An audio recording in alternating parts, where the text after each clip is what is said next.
Narito po naman ang sulyap sa iba pang mga balita.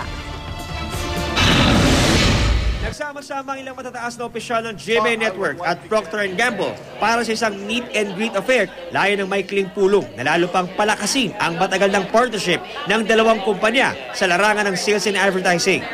Ilan lamang sa mga ibinida ni GMA Chairman and CEO Attorney Felipe Algozon ay ang patuloy na tagumpay ng GMA News TV isang taon matapos ang launch nito. Alam mo, napakalaking kumpanya nitong Procter & Gamble. We think that our working relationship will continue for more years, and we are really very grateful for the partnership. Well, I think we have to find new ways to reach and interact with people. They watch a lot of TV, of course, but they look at other things on their PC, on their mobile, and in social.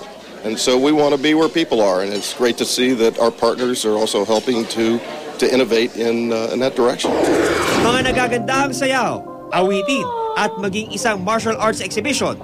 Yan ang nasaksihan ng mga nakisa sa Grand Spring Festival Gala ng Angeles University Foundation ngayong taon.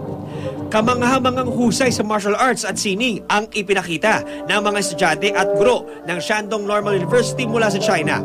Hindi naman nagpahuli ang mga miyembro ng AUF Performing Arts sa pagpapakitang gilas sa mga tradisyonal na kanta at sayaw ng Pilipinas.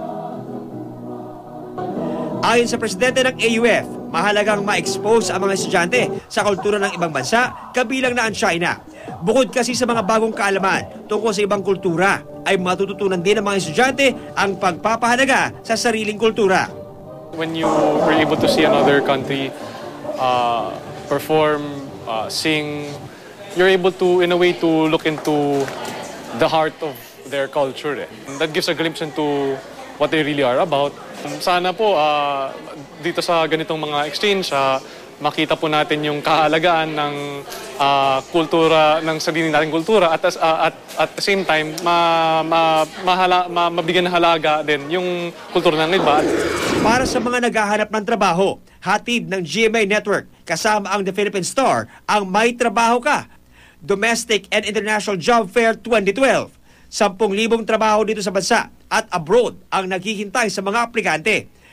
Para sa mga nais makilahok, maaari mag-pre-register online sa jobfair.workabroad.ph. Ang mga walk-in applicants naman ay maaari magtungo sa SMX Convention Hall 3 sa Pasay City mula March 19 hanggang 20, simula alas 10 ng umaga hanggang alas 6 ng gabi.